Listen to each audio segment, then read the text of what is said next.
Hey everybody, welcome back. So today we're doing a quick parts overview of the budget build. So I'm going to go ahead and go over all the budget parts that I have here, and we'll go over how much everything basically costs. So the whole reason I built this is because of a chip that came out a couple months back that I haven't really seen a lot of reviews on. So that's why I decided to do this. It's not the optimal parts, mainly because of the chip I chose.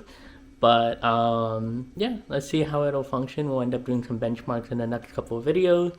And we will do a little souped up office PC kind of video as well, so you guys can see that. So let's go ahead and start with the parts overview. So the first part we're going to talk about is the Pentium Gold G6600 from Intel.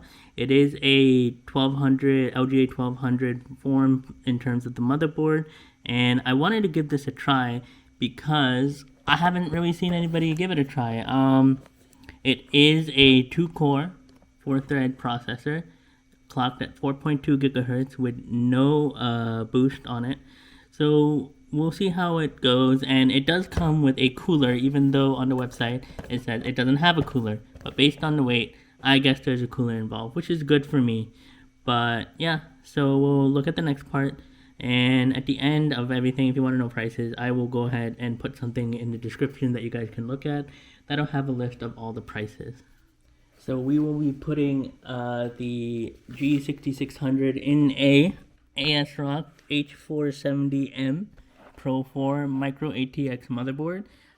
This one doesn't come with Wi-Fi actually, and I got a really good price on it. If you look at it now, the prices are like super inflated, but I did get the MSRP value of it. There's some stuff on the back. So the most important thing about this is the M.2 key E. And the reason why is because we can put our own Wi-Fi module in it. And so with that, I can get a nice, cheap Wi-Fi 6 module, which I will show you what I ended up getting. So the Wi-Fi module we got is the Intel Wi-Fi 6 Gig Plus. It does come with a antenna as well as a PCIe bracket, but the motherboard does have a slot for the antenna. So hopefully I can detach it and use just the motherboard's backplate, but if not, I can always use a PCIe slot and just slot that in there because the motherboard has a Type E key on it, so that's great. Also, it's a good way to make what would be a budget PC feel snappier by having good Wi-Fi on it and just fast internet, fast Bluetooth. If you can overcome that hurdle, then the CPU really doesn't matter that much unless you're doing like really intensive workloads. As for storage, we are going with a 970 EVO NVMe M.2. It is only 500 gigs, but this is what you need to get your operating system running, which is great. If you want more storage, you can go ahead and add another SATA SSD or another SATA drive or a SSD if you're interested. But this is just another way where you can make your office PC, which is sluggish, feel super snappy by putting in an NVMe into as one of your storage drives. That is really the quickest way you can speed up your PC.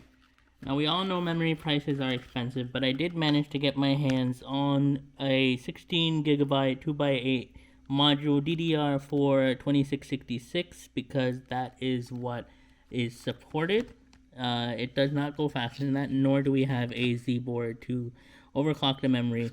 So it's white, so you see a theme here. Most of the components are, the motherboard is white. The case is not white, but hopefully it'll look good in there.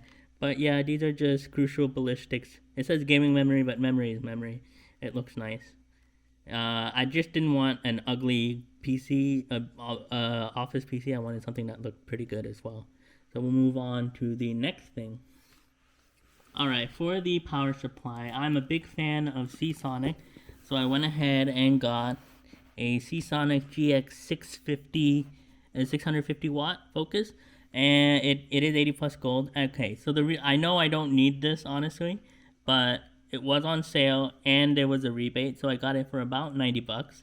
it is expensive, but if you do plan on upgrading your PC in the future, it's never a bad idea to overbuy your power supply. If you do plan on upgrading your PC in the future or putting a memory card in, getting a bit of a beefier power supply than you need is the best way to basically improve the chances that you can upgrade without any problem, because you have the wires as well as the power limitations. And we do know that most of the graphics cards and chips today do require a much higher power limit than what they used to be. So, yep, I overbought this 650 watt, but it's reliable and it's future proof for quite a while, at least 10 years with the warranty. So for the case, we are going with a Cooler Master Silencio S400. Unfortunately, this is the steel side panel one. I kind of wanted one with the glass. I did reach out to Cooler Master to try and procure a glass side panel for this separately, but I have not heard back from them yet. But we'll make this work. I'll take the side panel off to show you guys the inside before we close it up, but it will still be a beautiful looking PC. And later down the series, you'll see how we can basically soup up our office gaming PC. It's not really going to be a gaming PC, but if you want to game on the side while at the office, we do have that coming up in a future video. So I want you guys to check that out in the future when it does come out. So let's go ahead and finish up the video. Okay, so those are the parts for the budget PC build. I am aware that the G6600 is not the most ideal chip, but I wanted to give the 2-core 4-thread chip a chance at 4.2 gigahertz and see how it does. I do have a graphics card that I got at a reasonable MSRP that will be coming up in a later video, so I want you guys to check that out. And we're going to basically turn our office PC into like a sleeper gaming PC for like 1080p, like very low settings, but you can like game at the office secretly if you want. But yeah, I really hope you guys enjoyed this video. If you did, go ahead and leave a like, and I'm also going to leave a link in the description of all the parts, as well as like the price breakdown, and like you will get a preview of basically the future videos in that way. So if you're interested, please give that a look. So I hope you guys enjoyed. Don't forget to subscribe. Have a good one.